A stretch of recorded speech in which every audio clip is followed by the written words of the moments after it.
qu'il n'y a pas un serviteur qui commet la fornication, qui commet le zina, si ce n'est qu'Allah lui enlève de la lumière de sa foi. Il enlève la lumière de la foi. Ensuite, d'après Aïcha et d'après le prophète, alayhi salatu wassalam, c'est un hadith qui ressemble à un hadith qu'on avait déjà vu, le prophète a dit, il n'y a pas que celui qui fait la fornication ou l'adultère ne le fait pas au moment où il le fait alors qu'il est croyant. Donc au moment où il fait ça, il n'est pas un véritable croyant. Et au moment où il vole aussi, ce n'est pas un vrai croyant. Donc sa foi n'est pas complète. On a dit tout à l'heure que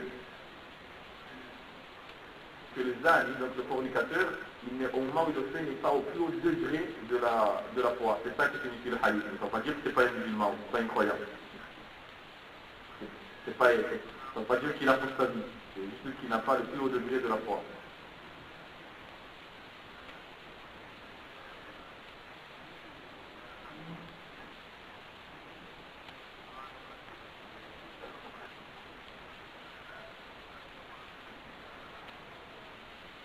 Donc là, c'est l'histoire du messager qui aurait demandé à Abdullah ibn Mas'ud, le messager en l'occurrence qui n'est pas connu, il a dit, je te demande par Allah, est-ce que tu sais si les gens à l'époque du prophète, alayhi salatu wassalam, tu sais qu'ils étaient au nombre de 3, il y avait 3 types de personnes à l'époque du prophète, il y avait des musulmans qui cachaient. Apparemment, oui, c'était non, combien il est caché, les musulmans cachés, les musulmans apparents, et mécréants cachés, mécréants apparents. Et Abdullah ibn Mas'ud a dit, non, et il lui a demandé, il a dit, toi Abdullah ibn Mas'ud, ça c'était dans quelle catégorie? Et il a dit, moi je faisais partie des croyants discrets. Vous appelez comme ça, non? Qui cachaient leur foi. Et aussi, il nous montrait aussi. Il faisait partie des deux. Et il dit, à la fin, il a dit, je suis croyant. Donc en fait, tout ça pour dire qu'Abdullah ibn Mas'ud, il n'a pas dit Inch'Allah.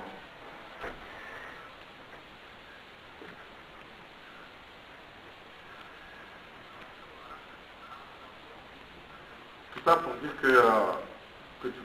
pour dire qu'on peut dire que je suis croyant sans rajouter Inch'Allah. On peut s'attribuer le titre de croyant sans forcément dire les réels Inch'Allah. À l'époque, comme le dit Abdullah ibn Mas'ud, à l'époque du prophète, mais comme c'est rapporté donc de ce compagnon, ce noble compagnon.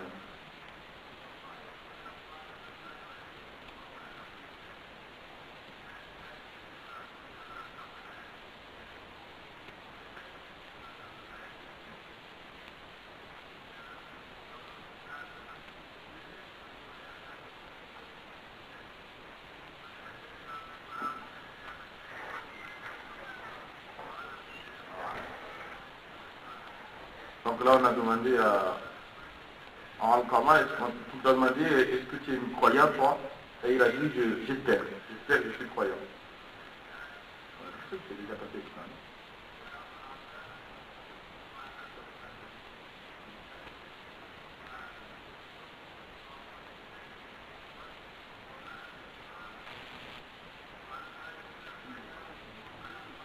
Donc là, c'est Zubayr qui raconte que la peste, il y a eu la peste dans la région de Cham. Alors Mourad, il s'est levé, il faisait un discours. Il a dit, dans son discours, il a dit, cette peste, c'est une miséricorde pour vous. Pour qu'Allah, enfin qu'Allah rétribue ce qui patiente. Et c'est l'invocation de votre messager, de votre prophète, et c'est ce qui a causé la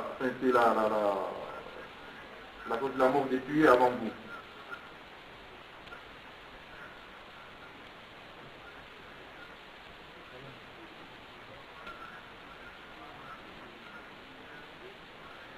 Et à la suite de ça, moi, il est mort de cette fête-là.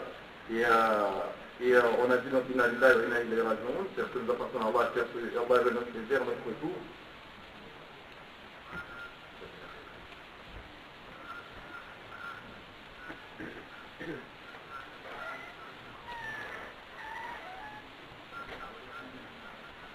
Oui, bah, en fait, moi, j'avais fait une doigt pour dire qu'Allah qu'il fasse, que ça soit pas sur sa famille.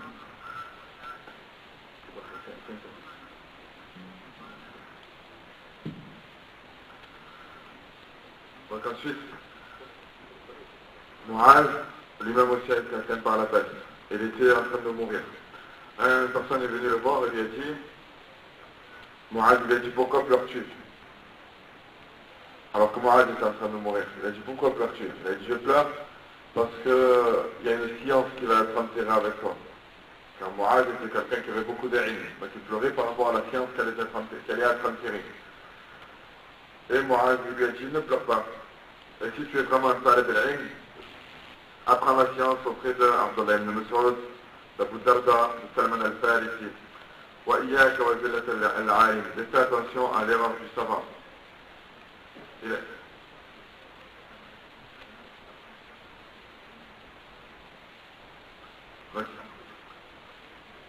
a dit, fais attention à l'erreur du savant. Et il a fait une parenthèse en disant que on a vu que celui qui a été touché par cette maladie-là était Mu'az, était un des grands savants. Moi, fais attention à l'erreur du savant. Il a dit, comment puis-je reconnaître l'erreur du savant? Alors Mu'az lui a répondu, la vérité a une lumière qui est connue par tout le monde. Ensuite, Mu'az est mort, rahimahullah, et celui qui l'a questionné, qui s'appelle Al-Harith, est parti voir Abdullah ibn Mas'ud à Kufa, qui se trouve à ce moment-là à Kufa, une région en Irak. فانتهى إلى بابه. Il allait voir donc Abdullah ibn Mas'ud chez lui. فإذا على الباب نفر من أصحاب عبد الله بن مسعود يتحدثون.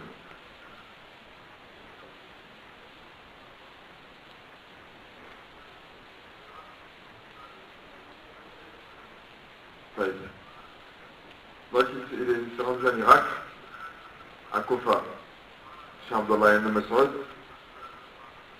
Et lorsqu'il est arrivé là-bas, auprès de chez lui, il a vu, on va dire, ses élèves, les élèves d'Abdullah ibn Mas'ud. Il les avait en train de parler. Et il a appelé, il a dit, ils ont appelé Al-Harith, les élèves d'Abdullah ibn Mas'ud, ils ont appelé Al-Harith, ils ont dit, est-ce que tu es croyant? Lui, il a dit, il a répondu, non. Il a dit, est-ce que alors tu es parmi les gens du paradis? Il a dit, mais j'ai des péchés, et je ne sais pas ce qu'Allah va faire de moi de ces péchés-là. Et si je savais qu'Allah allait me pardonner, je vous en aurais informé que je serais parmi les gens du paradis. Et lorsqu'il était comme ça, en train de parler de ça, en train d'entretenir cette discussion-là, Abdullah ibn Mas'ud est sorti à ce moment-là. Et il a dit, je m'étonne de mon frère qui dit je suis croyant et qui dit je ne suis pas parmi les gens du paradis. Alors Abdullah il a dit, là au qultu ihdahuma latba'tuha al-ukhra. C'est-à-dire si je dis que je suis un croyant, je suis forcément parmi les gens du paradis. Alors Al-Harith il a dit, inna lillahi wa inna ilayhi raji'un. Wa sallallahu ala Mu'az. قال ويحك ومن معاذ. عفوا.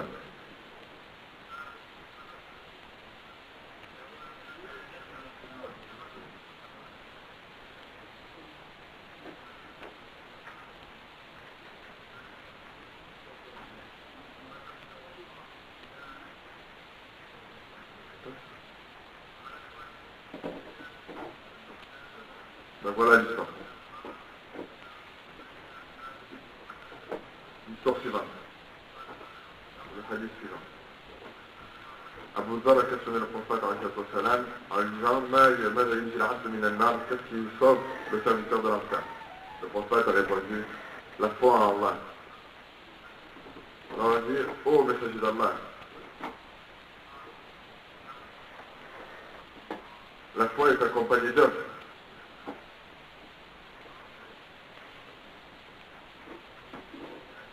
La foi est accompagnée d'œuvres.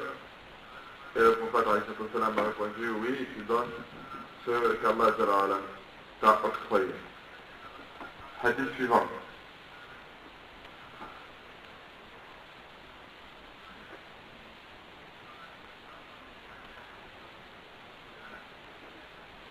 Aïcha radiallahu anha a été questionnée, on lui a dit qu'est-ce que la foi? Aïcha a dit est-ce que tu veux que je détaille ou alors que je te parle de manière générale? Elle a dit non, globalement qu'est-ce que la foi? Alors elle a répondu même savoir celui qui la foi et celui dont ses hasanat lui font plaisir et celui qui est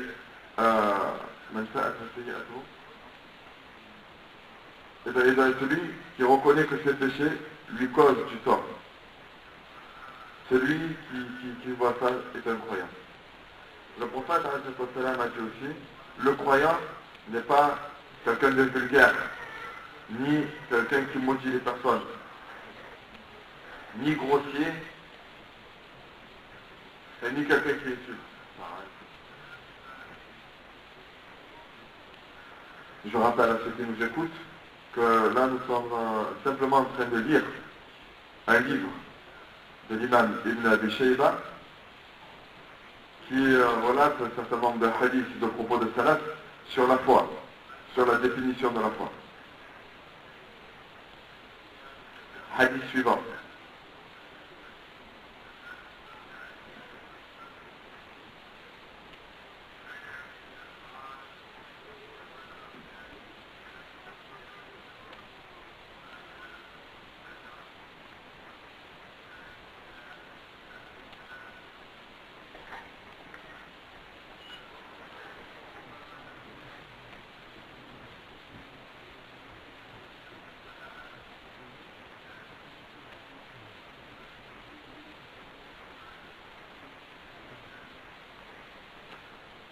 Abdullah ibn Mas'ud radiallahu anhu a dit le croyant peut être caractérisé de tous les points, sauf la traîtrise et le mensonge. Je répète, subhanallah, c'est une parole importante. Le croyant peut être caractérisé de tous les points, sauf par la traîtrise et le mensonge. C'est-à-dire qu'il peut avoir des défauts, mais le défaut du mensonge et de la traîtrise, ce n'est pas le comportement du musulman.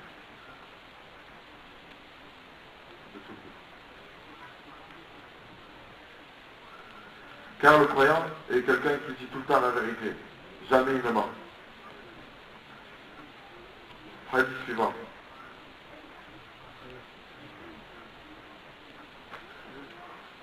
Saad a tenu les mêmes propos qu'Abdullah ibn Mas'ud, qui a dit, encore une fois je le répète, que le croyant peut être caractérisé de tous les points, de tous les défauts, sauf la traîtrise et le mensonge.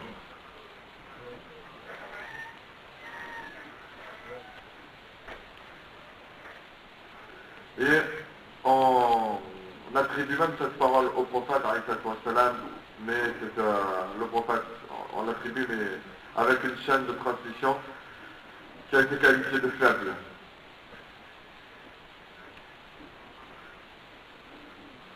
Le prophète a dit, c'est un hadith que nous avons déjà évoqué tout à l'heure, il va arriver un moment, vers la fin des temps, où l'homme se réveillera, il y aura de forts troubles, de grandes tentations, à tel point que l'homme se réveillera le matin croyant et il sera le soir mécréant.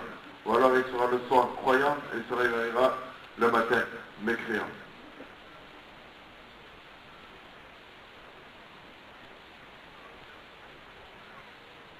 Je vous passe la chaîne de transmission à chaque fois.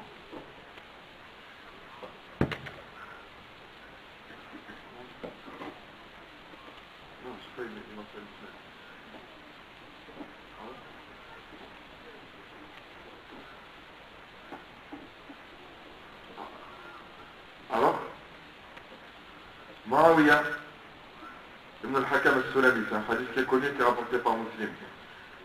Ce hadith-là, Muawiyah dit j'avais une servante qui me gardait mon troupeau, qui était d'Alger.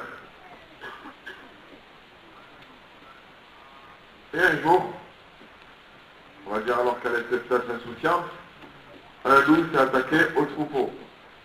Et je lui ai infligé une claque. Je l'ai mis une gifle. Et je suis parti voir le prophète, lui expliquant ce que j'ai fait. Et bien sûr, j'ai été réprimandé par le prophète, alors il a dit, ô messager d'Allah, Ne devrais-je pas lui rendre sa liberté après ce que j'ai fait?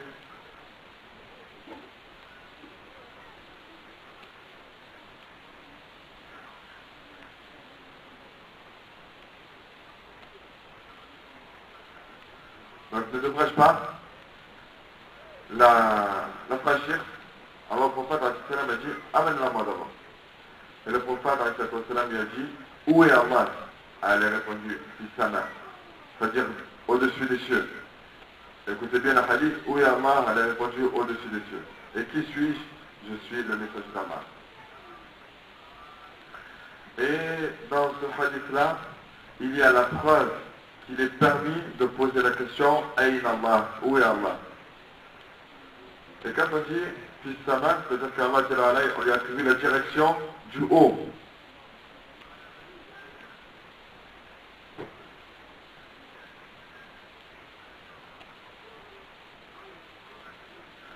Alors le prophète, de par sa réponse, lorsqu'elle a répondu qu'Allah est fils Sama et que c'est le message d'Allah, le prophète a dit, affranchis-la, car elle est croyante.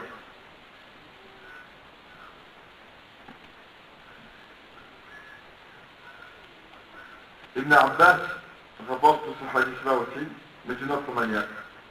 Et c'est d'une autre manière dans laquelle il y a une qita', dans laquelle il y a une coupure dans la chaîne de transmission.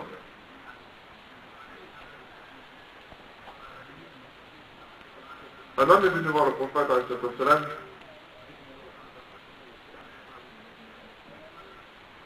et pareil avec l'histoire de la servante, il a dit amène-la moi. Et le prophète lui a posé une question, Atashhadina an la ilaha illallah wa anni rasulullah? Qalat na'am, qala fa'atiqha. Est-ce que tu témoignes qu'il n'y a pas de divinité en dehors d'Allah et que je suis le messager d'Allah? Elle a répondu oui. Alors le prophète a dit affranchis-la. Cela signifie que le musulman doit affranchir aussi les esclaves. Hadith suivant. D'abord, le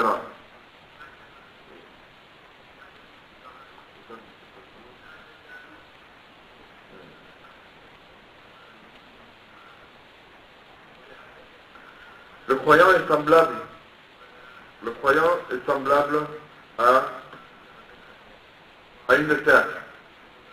Et elle ne cesse, la tazal al-rih tumiluhu, wa la yazal al-mu'min yusibuhu bala. Et le vent ne cesse de frapper cette terre-là. De la même manière que le croyant ne cesse d'être frappé par les épreuves. Et le kafir est semblable à un arbre. لا تهتز حتى تستفحص.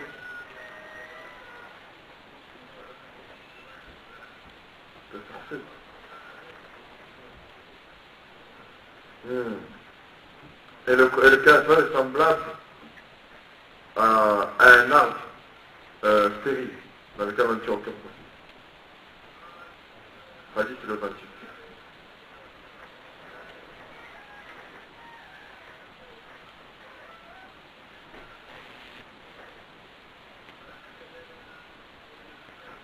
Hadith suivant.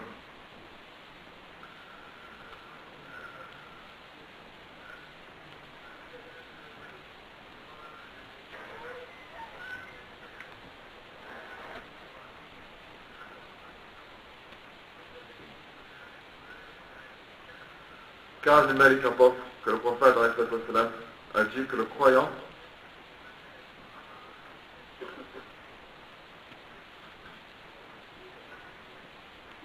le hadith suivant est semblable à celui que nous venons de lire. C'est-à-dire que nous tirons profit du croyant et non du mécréant.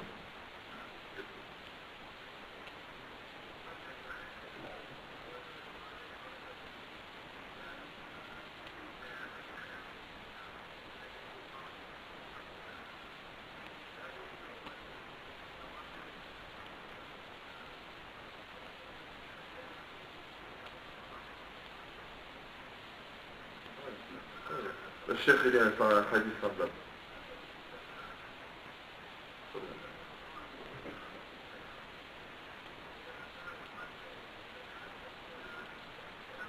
Lorsque le croyant est touché par les épreuves, Allah Jalla donc, lui expie ses péchés, contrairement au kafir, qui lui n'a pas droit à cette expiation-là, tant qu'il est dans son état de méfiance. Et on rapporte aussi ce hadith-là. Abu Huraira, on a attribué ce hadith-là d'une parole d'Abu Huraira aussi.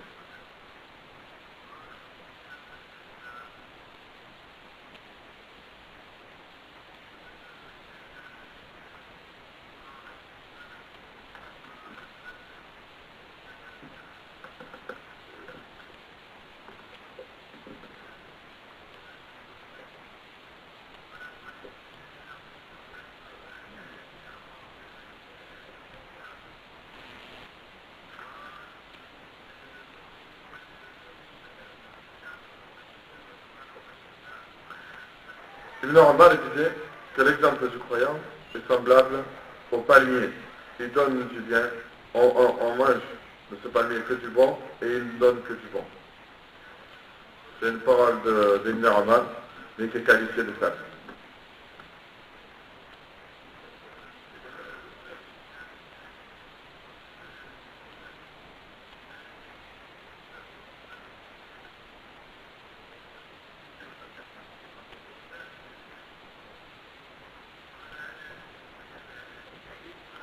Le prophète a dit, le croyant ou les croyants sont semblables à un seul mur et se soutiennent les uns les autres. Hadith, il est connu, il est rapporté par l'imam al-Bukhari. Et pour ceux qui ont le numéro, c'est le 2101. 2101 dans le Bukhari. Le croyant, les croyants sont semblables à un mur. Ils se soutiennent les uns les autres.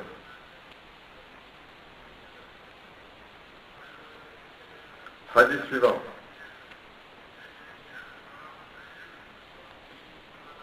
Le prophète a dit,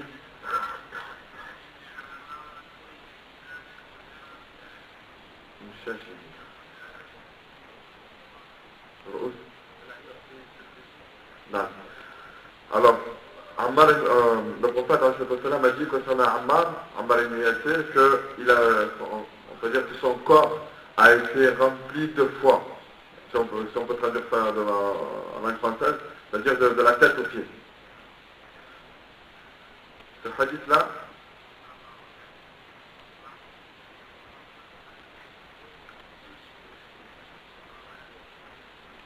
les savants ont divergé sur l'authenticité de ce hadith-là concernant celui, le compagnon, ou alors le tabi'in qui rapporte cette personne-là. Est-ce que c'est un compagnon ou non?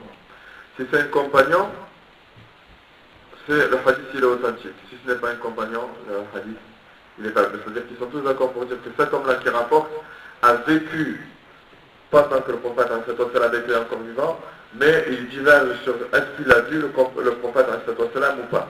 Car s'il a vu, je le considère comme étant un compagnon, dans le cas contraire, ce n'est pas un compagnon. Al-Muni.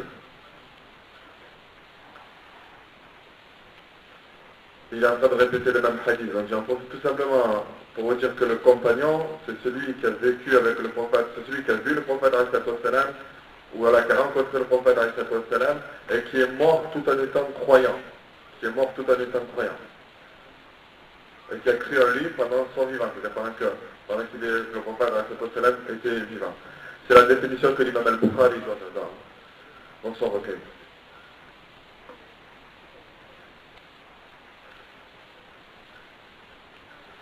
Et il y a la parole de Hassan al-Basri, qui est connu, qui dit que la foi n'est pas une parure.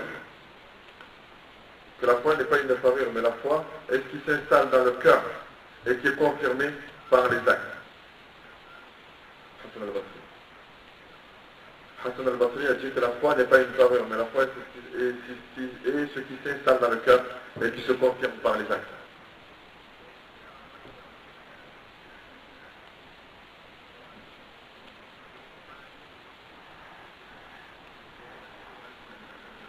Abdullah ibn Abbas a dit à ses enfants, celui qui veut que je le marie, on le marie, Inch'Allah. Mais personne parmi vous ne doit commettre un zina. Car celui qui accomplit zina, il n'y a personne qui accomplit zina sans que la foi, la lumière de la foi est enlevée de son cœur. Et si Allah il veut le remettre, il le remet, s'il veut le remettre, il ne le remet pas.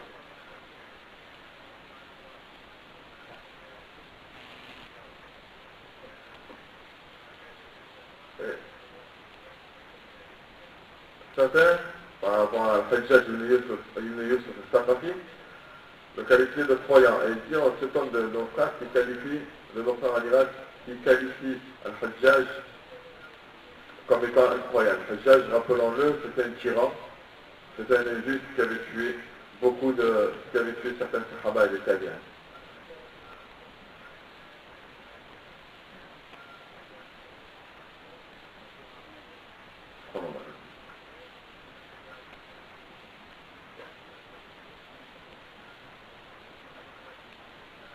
Et certains, comme un instar de Sherba, ont qualifié Al-Hajjaj ibn Yusuf de Kafir. Et je témoigne que Al-Hajjaj est un croyant du Tarot et un mécréant d'Allah subhanahu wa ta'ala.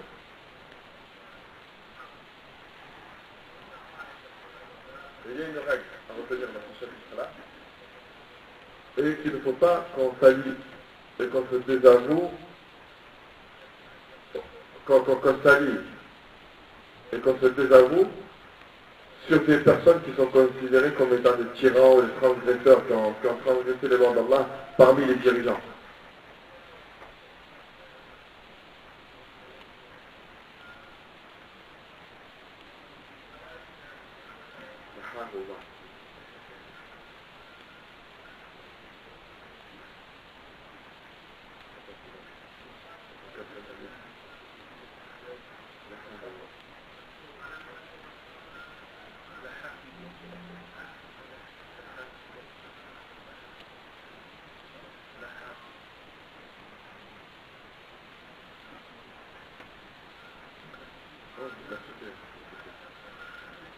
On a dit, Tariq ibn Hadith, c'est une parole très importante, on lui a posé la question, dis-nous, qu'est-ce que la crainte d'Allah? Et écoutez bien cette parole, il a dit, la crainte d'Allah est la mise en pratique de l'obéissance d'Allah, espérer la miséricorde d'Allah à travers la lumière d'Allah. Mais la taqwa, c'est aussi le fait de délaisser la désobéissance d'Allah par crainte d'Allah avec une lumière d'Allah.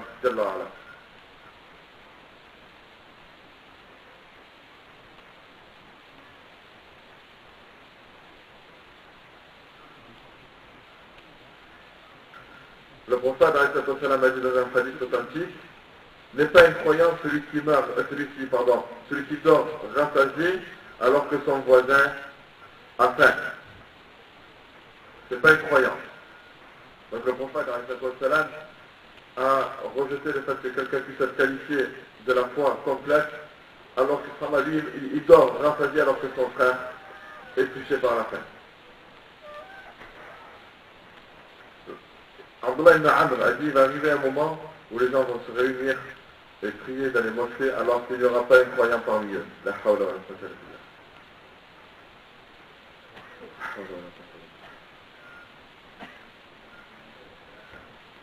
billah. Car il y aura peut-être parmi eux, comme le dit le chef, des gens qui seront sortis de l'islam à ce moment-là, ou d'autres qui n'auront pas la foi complète.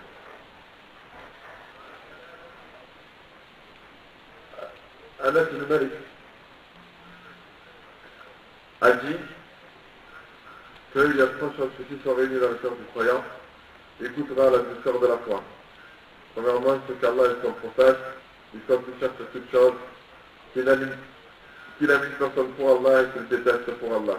Ensuite, il a mentionné le chef.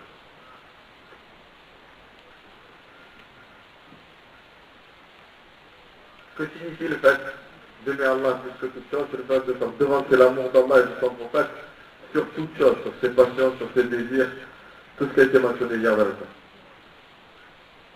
Ensuite, le fait d'aimer et de détester pour Allah, il a été rapporté dans les deux recueils authentiques, c'est-à-dire dans le Bukhari et le Muslim, le troisième point qui est le fait de détester retourner de la méfiance comme quelqu'un déteste être jeté dans le feu.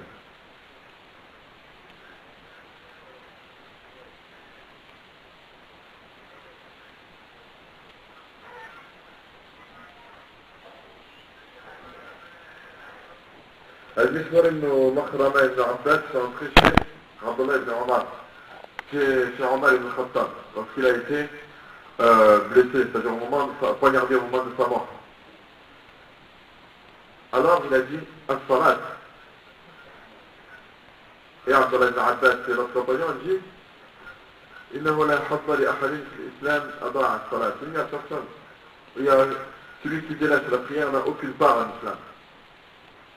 Alors, Omar ibn Khattab a prié avec sa blessure. Et le sang coulait au moment où il priait.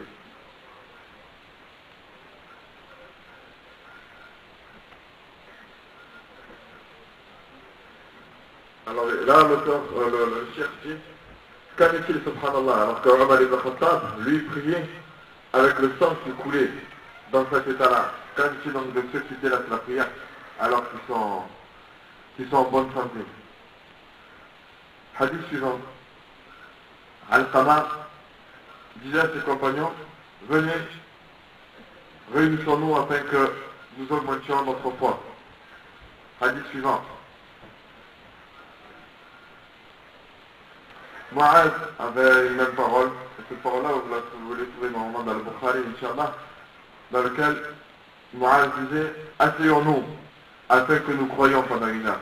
C'est-à-dire que nous augmentions notre foi pendant une heure, à travers le rappel d'Allah subhanahu wa ta'ala. Abu Darda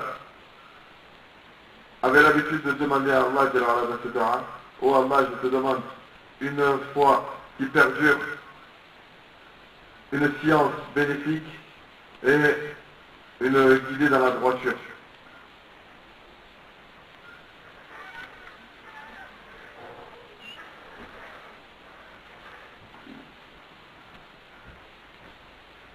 Mu'az disait à Mu'az avait l'habitude de dire à ses compagnons, assieds-toi afin que nous croyions pendant une heure. Donc il s'asseyait et il se rappelait d'Allah et faisait des louanges à Allah. Se rappeler d'Allah, c'est-à-dire ils évoquaient Allah subhanahu wa ta'ala. Le hadith suivant, il y a une coupure dans la chaîne de transmission. Omar, il prenait un homme par sa main, ou alors deux hommes, il disait, venez, que nous allons nous rappeler d'Allah Jalla. Hadith suivant. L'exemple des cinq prières.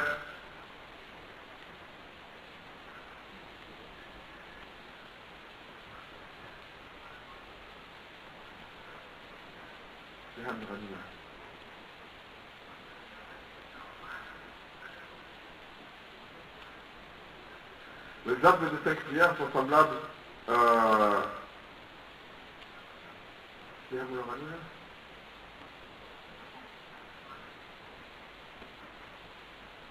excusez-moi, je ne peux pas traduire.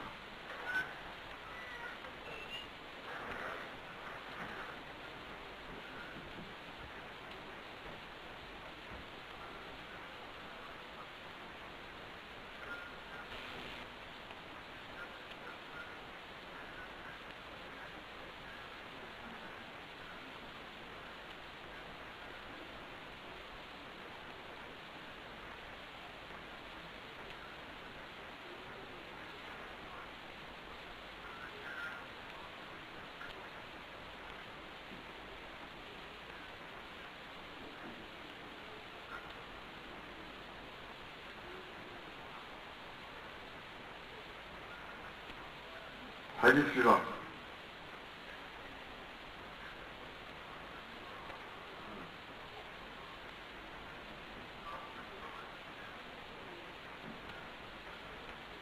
Le prophète a dit, c'est un hadith qui est authentique, qui est apporté par Imam Ahmad. Le prophète a dit, le pilier fondamental de la religion est le fait d'aimer pour Allah et de détester pour Allah. Le pilier fondamental de la religion, le fait d'aimer pour Allah et de détester pour Allah. Hadith suivant.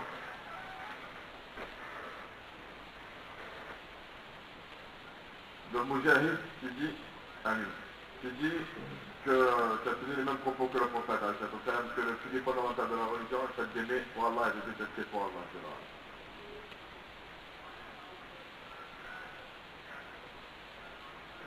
Tamim ibn Aws al-Dari a dit que le premier point sur lequel le serviteur sera questionné le jour de la résurrection est sur sa prière prescrite, la prière obligatoire.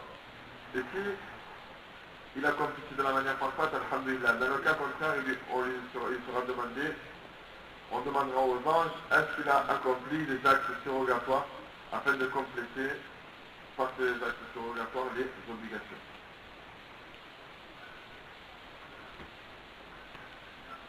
Et s'il n'a rien, c'est-à-dire des deux, alors il sera jeté en enfer.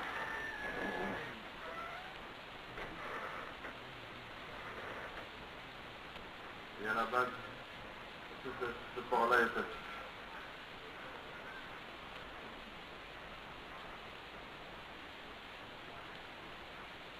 Je l'ai pas. 4 000 euros.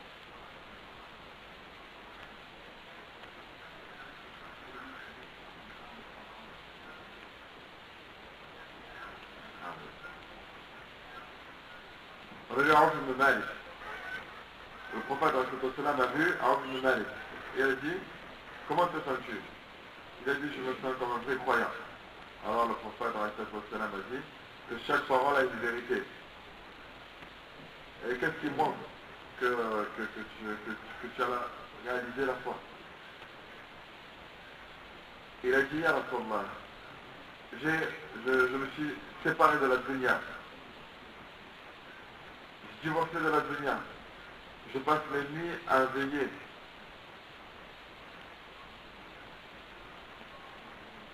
Je passe mes nuits à veiller comme si j'étais en train de voir le trône de notre Seigneur. Comme si je voyais le paradis en train de nous visiter. Comme si je voyais les gens de l'enfer en train de subir le châtiment. Alors le prophète me dit, enregistre ça, c'est-à-dire, on peut dire, tu as reçu le bon enseignement. Hadith suivant.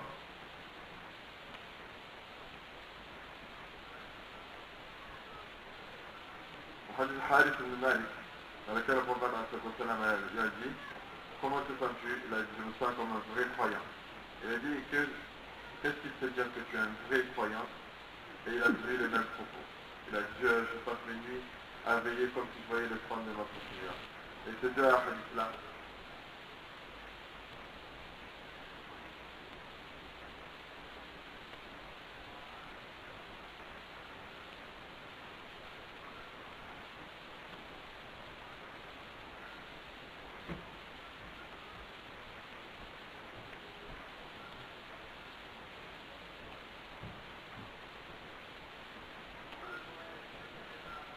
il n'a pas parlé de l'authenticité d'Ahmed.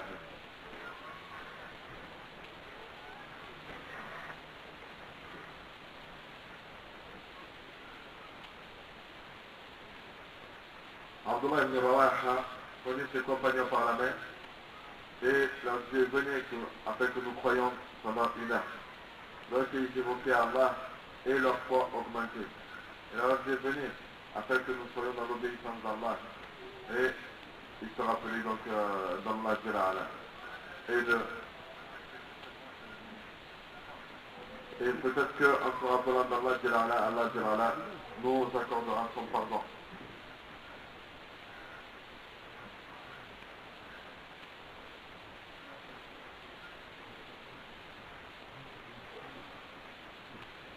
Et dans ces paroles-là, il y a 2 points à retenir. Premièrement, c'est que la foi augmente et diminue, quand tu dis, venez que nous augmentions notre foi. Et deuxièmement, ils ont évoqué les causes qui permettent à la foi d'augmenter, telles que l'obéissance.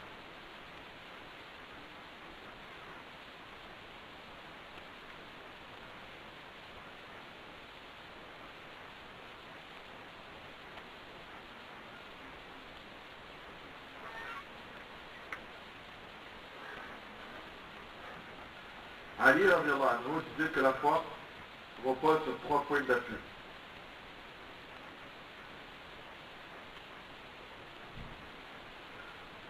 La foi, la prière et le jama'a, le groupe, c'est de rester avec les gens de la sunna. la prière n'est pas acceptée sans la foi. Celui qui croit et qui prie, celui qui croit forcément doit prier. Et celui qui prie doit rester avec la jama'a. Et celui qui s'écarte de la jama'a ne sera que d'un enfant. Celui qui s'écarte de la jama'a ne sera que d'un enfant. On peut traduire ça par il s'est écarté de l'islam.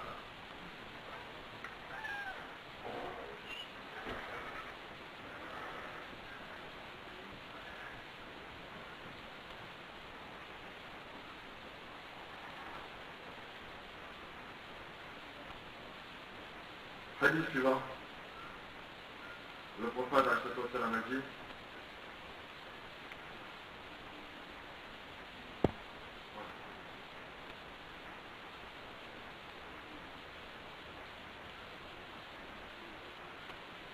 le prophète a dit que la pudeur ainsi que le fait de préserver sa langue, de ne pas parler d'agricultivité, de ne pas montrer son éloquence, de ne pas parler pour rien dire, sont deux branches parmi les branches de la foi.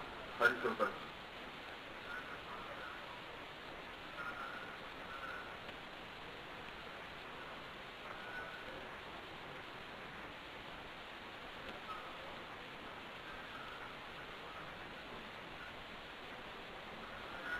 On a dit Abdullah ibn Abbas, alors que nous étions en voyage, on a dit Abdullah, il y a des gens qui prétendent qu'il n'y a pas de destin.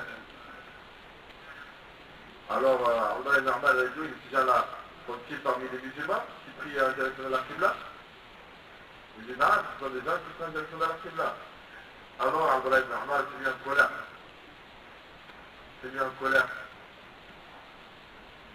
À tel point que je regrettais de lui avoir posé la question.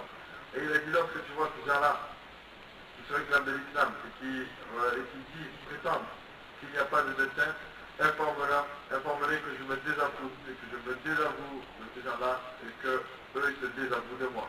C'est-à-dire que je ne suis pas dans la même voie qu'eux, eux ils ne sont pas dans la même voie que moi. Et ensuite, Abdullah ibn Omar a rapporté le hadith connu de Omar ibn Khattab qui dit: un jour que nous étions assis en présence du prophète lorsqu'il est apparu un homme à la limite d'une blancheur intense et les cheveux très noirs, et s'est assis auprès du prophète un hadith connu qu'il a dit dans lequel informe-moi sur la foi, et il a dit: la foi consiste à croire en Allah, en ses anges, en ses livres, en ses messagers, au jour dernier et au destin, qu'il soit bon ou mauvais. Le hadith dans lequel on a mentionné les 5 piliers de l'islam, les 6 piliers de la foi et l'ihsan.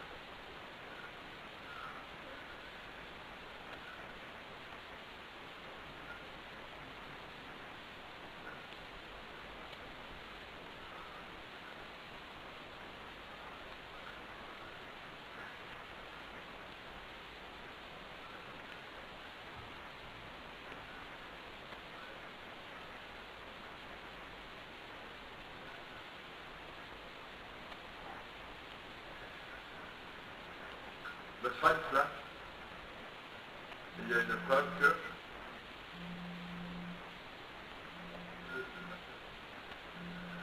la croyance au destin fait partie de la foi.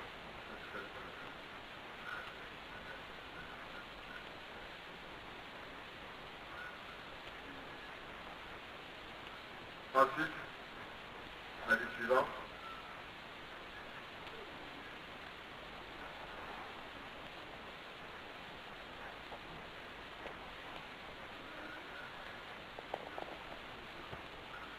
Ali disait que la purification constitue la moitié de la foi. Cette parole-là est une parole faible de Ali. Cependant, comme nous allons le voir, c'est une parole du prophète qui a dit que la purification constitue la moitié de la foi.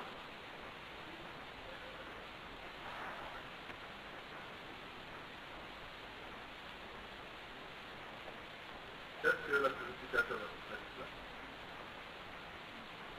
On entend par la purification, pas la purification du cœur, mais la purification du corps.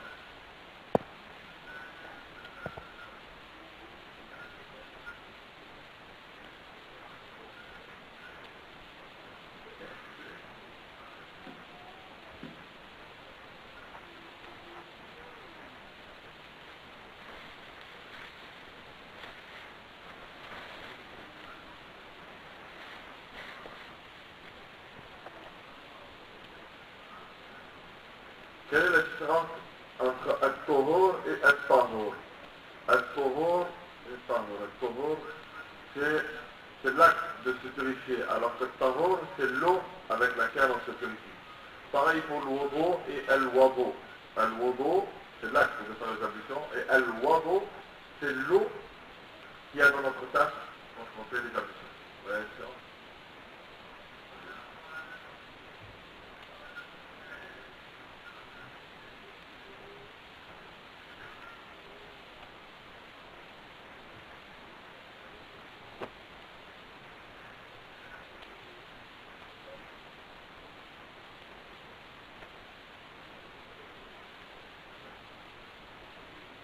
Le hadith suivant est la même parole. C'est un hadith qui se répète.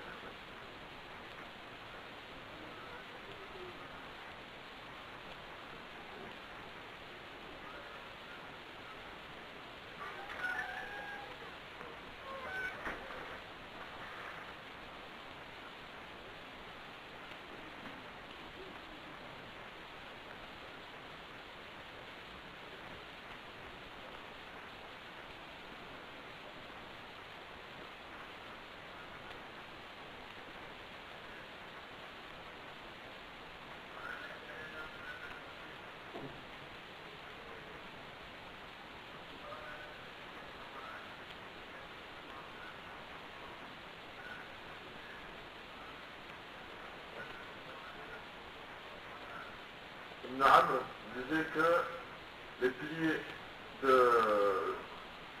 la religion sont la salat et la zakat. Et il n'y a aucune différence entre ces deux. De même que le hajj et le jeûne du mois de Ramadan.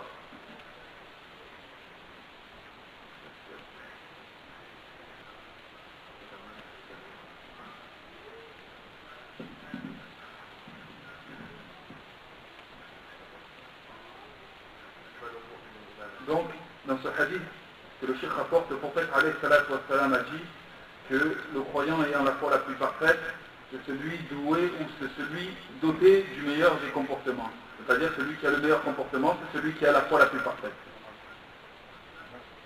Ensuite,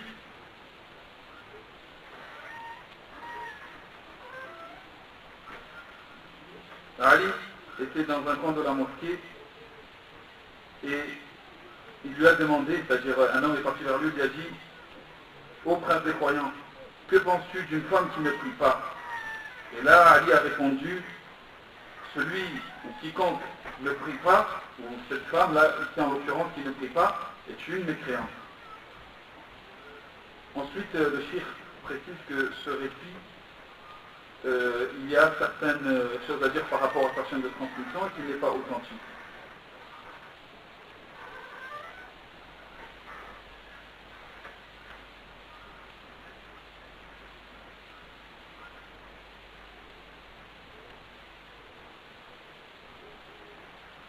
Il faut savoir que lorsqu'un croyant souhaite accomplir une bonne action et que pour une raison, c'est-à-dire involontairement, il n'a pas pu accomplir cet acte d'adoration, Allah tabaraka wa ta'ala lui inscrit quand même la récompense, comme si il l'avait réalisé, de par son intention.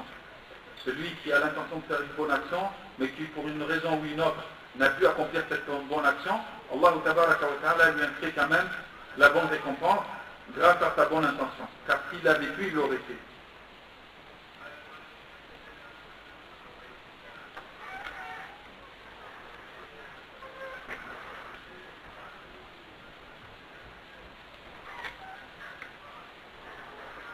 Ici, il est rapporté ce récit d'un pieux prédécesseur qui disait: celui qui prie, c'est-à-dire celui qui prie, qui accomplit la prière, en accomplissant bien sûr avec ses piliers, ses conditions, les œuvres obligatoires durant celle-ci, qui paye la zakat, qui obéit au prophète Muhammad alayhi salatu wassalam, celui-là aura atteint la foi.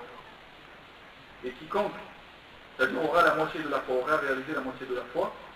Quant à celui qui aime, c'est-à-dire en plus de tout ce qu'on vient de citer, qui aime pour Allah, déteste pour Allah, lorsqu'il donne, il donne pour Allah, lorsqu'il ne donne pas, il ne le fait pas pour Allah, plutôt lorsqu'il ne donne pas, c'est pour Allah, c'est-à-dire il donne pour Allah, et s'il ne donne pas, c'est pour Allah, celui-ci aura réalisé, c'est-à-dire aura une foi complète, avec tout ce qu'on vient de citer, aura parfait sa foi.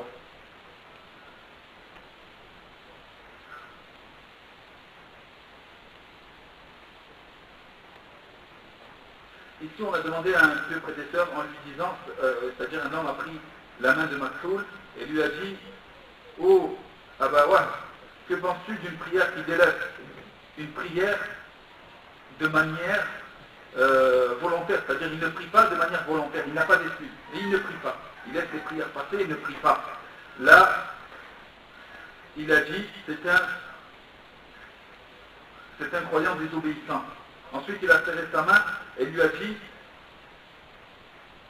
sache, donne de l'importance à la foi, et sache que celui qui délaisse la prière de manière volontaire, celui-ci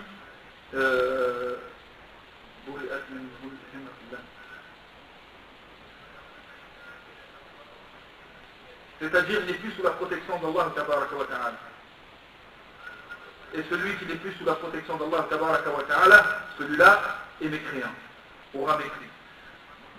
Ensuite le shir cite le récit suivant: la patience fait partie de la foi, et la place de la foi, ou plutôt la patience fait partie de la foi, et la patience a pour la foi la même place que la tête a pour le corps. Si la patience part, la foi part. Tout comme si la tête part du corps, la personne ne vit plus. C'est la même chose pour la patience. Il n'y a pas de foi sans patience.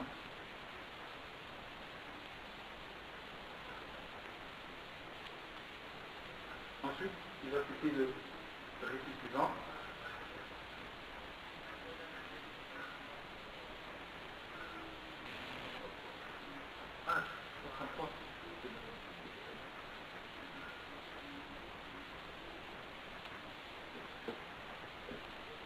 Donc ce récit, il est dit,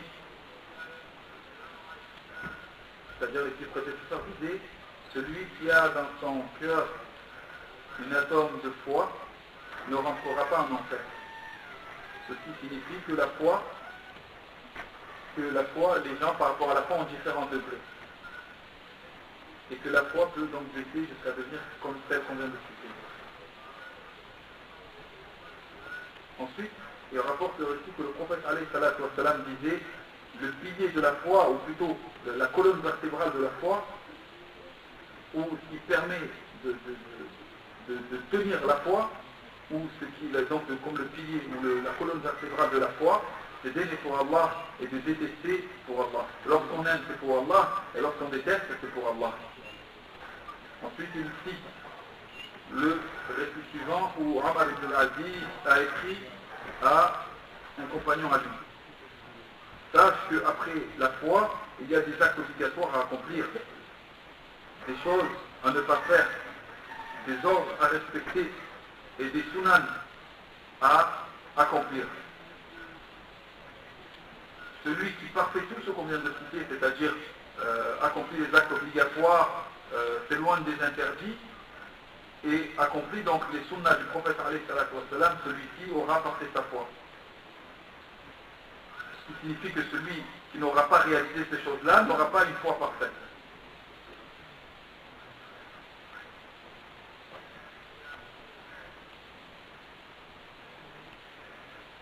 Ensuite, il rapporte le récit suivant d'un de ses prédécesseurs qui disait: sachez qu'il convient à tout musulman ou toute personne qui se revendique comme étant musulman, qui s'attache donc à cette religion, qu'il sache quelque chose. Il convient d'avoir la foi en Allah, la foi ferme en Allah tabaraka wa ta'ala, et ainsi qu'à ses envoyés, ses premiers et ses derniers, c'est-à-dire de croire en Allah ainsi qu'à ses envoyés parmi les premiers et les derniers d'entre eux, et également de croire au paradis et en enfer, et également de croire à la résurrection. Et toi qui te prétends être musulman, tu te dois d'accomplir des actions. Tu ne peux dire je suis musulman sans accomplir la moindre bonne action. Tu dois confirmer ta foi par les œuvres. Si tu te prétends, si tu es réellement musulman, tu dois réaliser des œuvres. Des œuvres. Tu ne peux dire je suis musulman sans accomplir aucune action.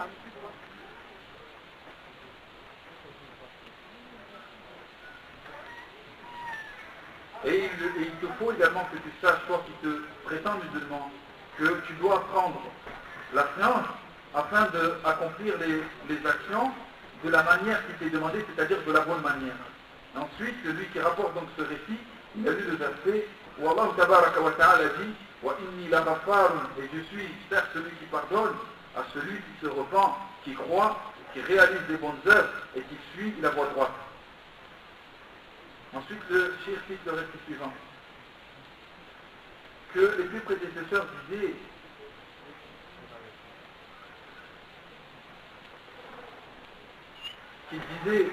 que celui donc, c'est-à-dire lorsqu'il voyait des gens laisser des œuvres, il disait que concernant celui qui abandonnait la prière, que celui qui a délaissé la prière est un mécréant. C'est-à-dire celui qui rapporte ce récit dit qu'il a côtoyé des gens qui disaient que celui qui abandonne la prière est un mécréant. Ensuite, il rapporte le récit suivant, qu'un homme a entendu Ibn Mas'ud dire « Quiconque atteste que quiconque croit et atteste, quiconque croit, c'est-à-dire atteste, fait la shahada et prétend être croyant, qu'il atteste que les croyants iront au paradis. Que celui qui croit en Allah et à son messager et qui se prétend croyant, il doit avoir la croyance du fait que tout croyant, donc, enfin que les croyants iront au paradis.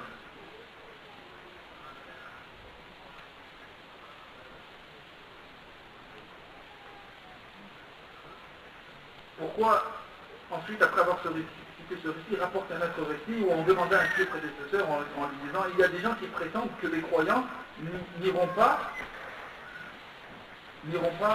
en enfer. Il y a des gens qui prétendent que des gens ne rentreront pas en enfer.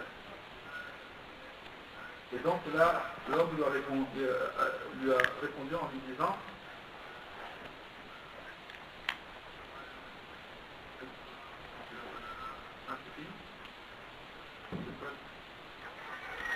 c'était le dernier récit.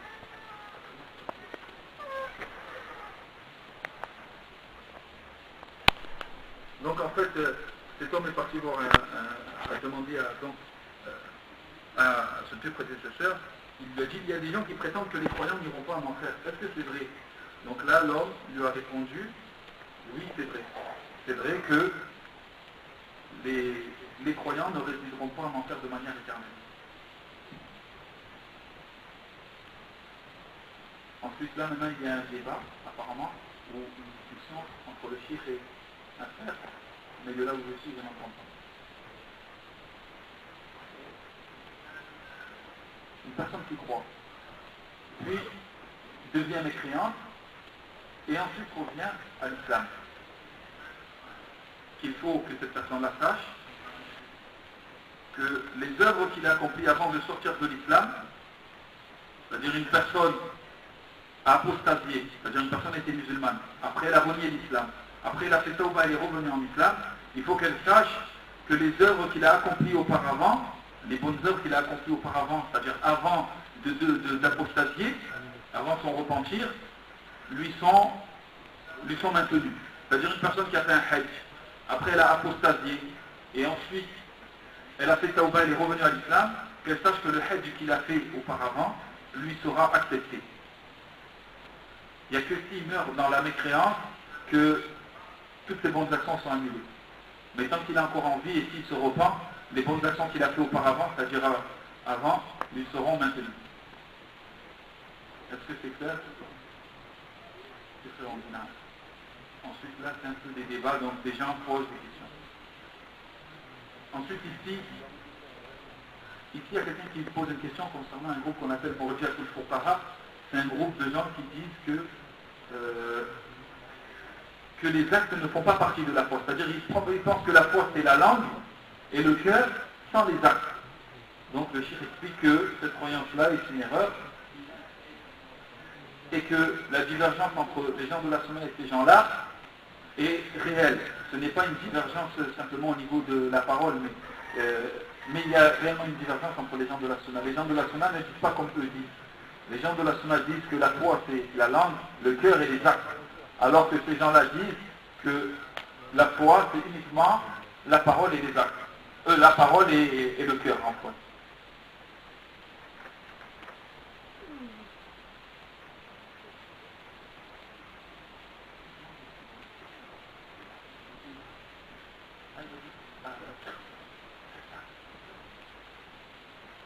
Il y a des savants qui disent que la divergence entre Ahl Sunnah et ces gens-là, c'est simplement au niveau de la définition, mais il n'y a pas vraiment de... c'est pareil. Et d'autres qui disent que la divergence est réelle.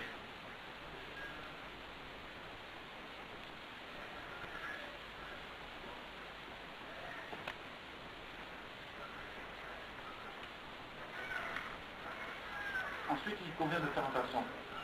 Lorsqu'on dit que quelqu'un est sorti de l'islam, cela ne signifie pas que son sang c'est bien nous devient licite. Ces choses-là, ça appartient à une autorité, c'est-à-dire si on vit dans un pays musulman, celui qui renie l'islam, celui-là est jugé. Et c'est le juge qui décide par rapport à sa situation, ses biens, etc. Mais maintenant, entre nous, là où on vit, si des gens viennent à renier l'islam, on n'a pas à venir et mettre des jugements sur ses biens et ainsi de suite. Mais on peut simplement dire que cette personne est sortie de l'islam. Maintenant, ses biens et tout ce qui lui appartient, ou son sang, etc., ça ne nous concerne pas. Ça nous concerne où c'est uniquement lorsqu'on vit dans un pays musulman et qu'il y a donc des tribunaux islamiques. C'est eux qui décident de ces choses-là, l'héritage et ainsi de suite.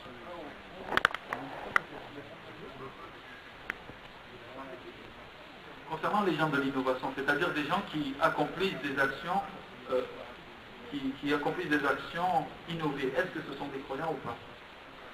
Le chiffre avait dit non, ce sont des croyants malgré le fait qu'ils sont tombés dans cette désobéissance-là. Car à partir du temps que leur innovation n'atteint pas le degré de la mécréance, c'est-à-dire tant que les bid'ahs qui font, ce n'est pas des choses qui les font sortir de l'islam, ces gens-là restent quand même des croyants malgré leurs péchés.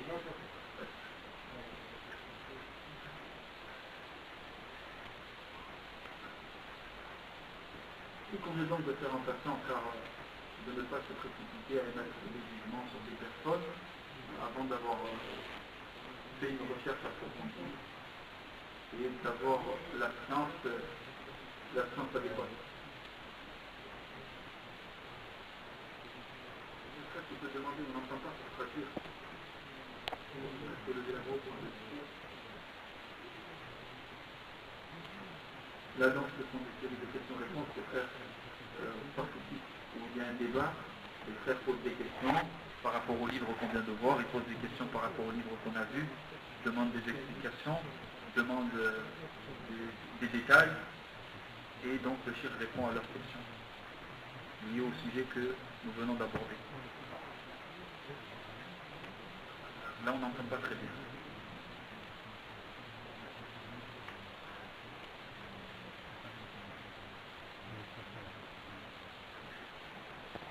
Stoppé, on n'entend plus.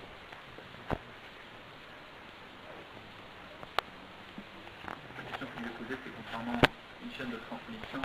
Ça reprend. Concernant les individus mentionnés dans une chaîne de transmission. La voix claire, 1, 2, la voix claire. Le frère demande dans notre shir.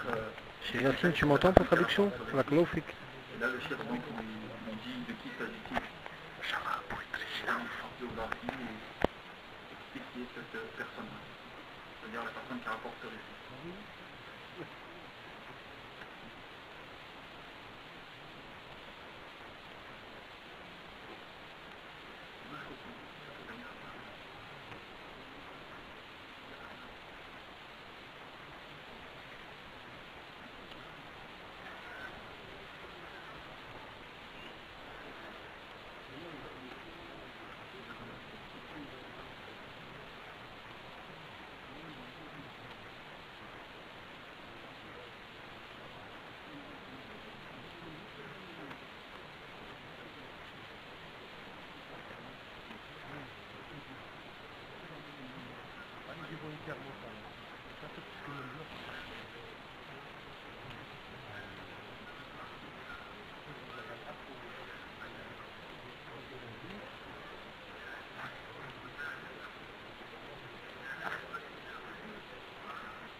C'est sur le fait de qualifier quelqu'un de mécréant et de s'empresser à qualifier quelqu'un de mécréant. Ça, il ne convient pas. Donc il faut regarder déjà ce qui l'a poussé à la mécréance, c'est des points, c'est-à-dire est-ce qu'il est excusable par ignorance ou pas. Et ça, c'est aux autorités, aux dirigeants de le faire, et ce n'est pas à nous.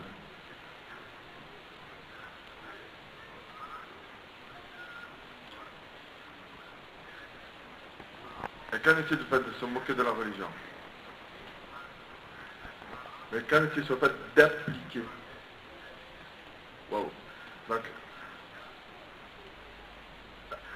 le fait de se moquer de la religion est une mécréance claire, comme on l'a déjà mentionné. Mais le fait de nous, de qualifier quelqu'un de mécréant qui s'est moqué de la religion, ceci ne nous appartient pas. Ça, c'est aux dirigeants de le faire. Et après, il dit que quelque chose peut être considéré comme de la moquerie dans certains domaines, dans certains endroits, selon les coutumes des personnes, mais dans d'autres cas, dans d'autres villes, dans d'autres endroits, ce n'est pas considéré comme de la moquerie.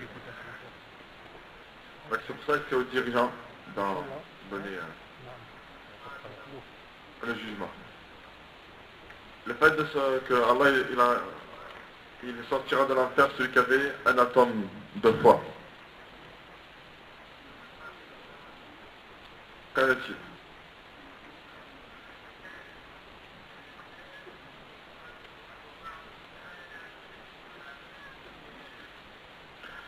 Ce hadith-là, en fait, comment fait-on le lien entre un atome de foi, cette personne-là, sortir de l'enfer avec un atome de foi, et la personne qui fait la prière, qui ne fait pas la prière,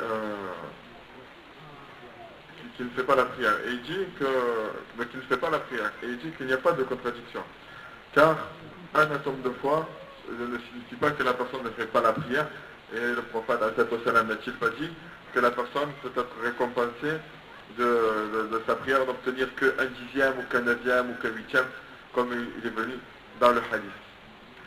Pareil pour le hadith de la carte, c'est-à-dire celui qui aura le hadith qui dit que la personne Yom al-Qiyamah, elle aura dans un côté de la balance tous ses péchés, et de l'autre côté, elle aura un registre dans lequel il sera écrit La ilaha illallah, une parole qu'il aura prononcée dans sa vie. Qu'en est-il de ce hadith-là?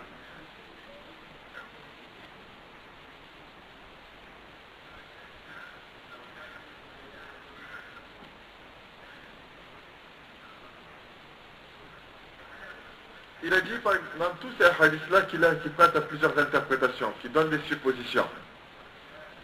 Il dit on ne met pas en avant ces hadiths-là en délaissant les hadiths qui parlent clairement de la mécréance de celui qui délaisse la prière. Vous avez compris ce que voulait dire le chef? C'est-à-dire que tous ces hadiths-là qui parlent d'un atome de foi, ou alors le registre dans lequel il y aura écrit La ilaha illallah, ça prête à plusieurs interprétations, alors que le prophète a parlé clairement de celui qui délaisse la prière.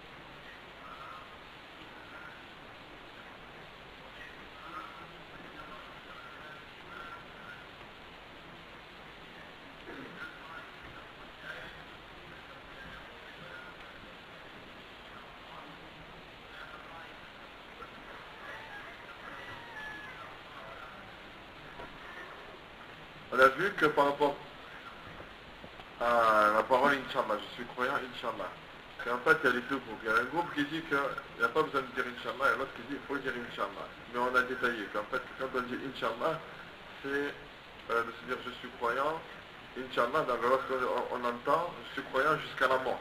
Donc il doit rajouter Inch'Allah. Mais dans le cas contraire, si on te pose la question est-ce que tu es un croyant? Oui, je suis croyant. Il n'y a pas de mal à dire oui, je suis un croyant. Je suis un mu'min. Je crois à Allah, aux anges, aux livres, comme on l'a vu dans les textes que nous avons évoqués précédemment.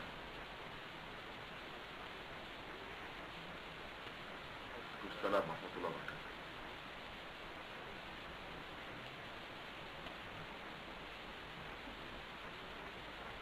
Vous avez la question?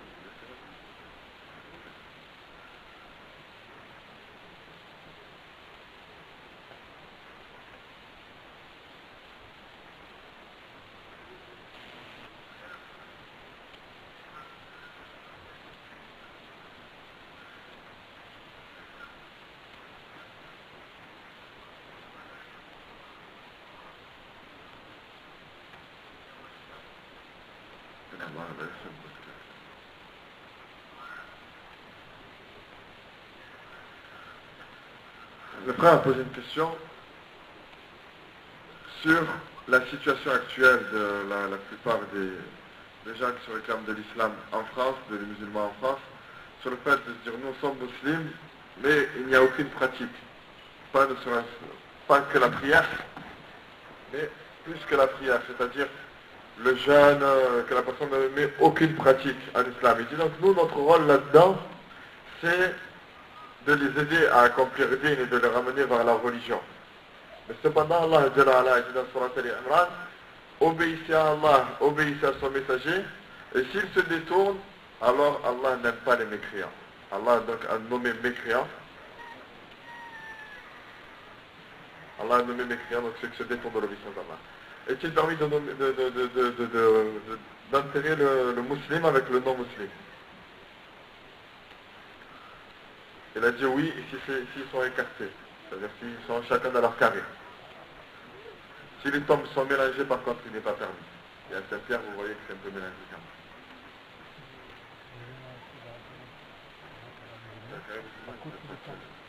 Si c'est dans le carré, parce qu'après des fois, il y a des musulmans qui sont enterrés avec on voit les croix. Là, c'est interdit. C'est dans le carré, pas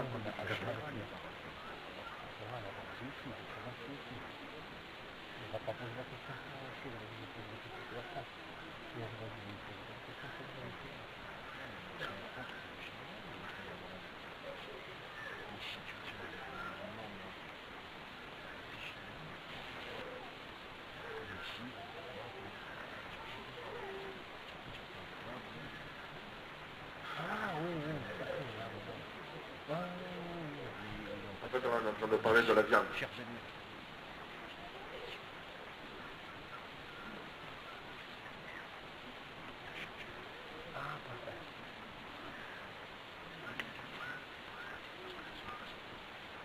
Lorsque la viande, on ne sait pas si elle a été égorgée ou pas, et qu'on a des choubrettes, alors à ce moment-là, on délaisse.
En fait, sincèrement, je ne peux pas trop dire, étant donné que je n'entends pas la question, je ne vois pas le sujet.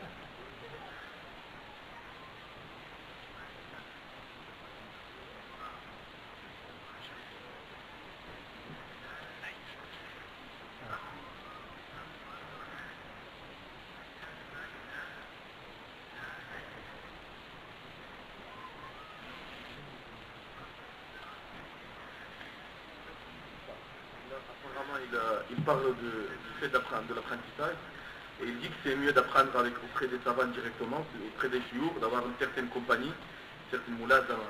Parce qu'il y a beaucoup de bienfaits. D'abord parce que tu profites de son comportement, de sa façon d'être, de sa façon de parler. Et aussi si tu as des choses ambiguës, des choses que tu ne comprends pas. Là, directement, c'est pas la même chose que si tu es loin, que tu le prends par internet ou par d'autres moyens. Donc il n'y a pas mieux que moulazama. C'est la compagnie. Avoir un cheikh.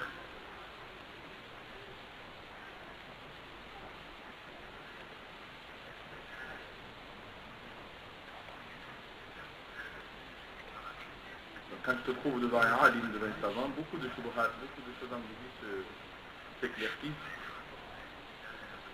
Et on demande à Allah qu'on fasse aider par nous.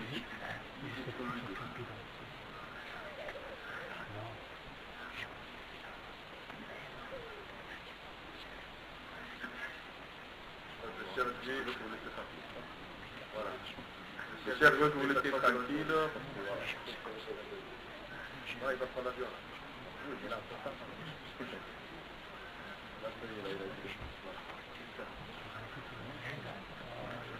mon frère, c'est celui-là.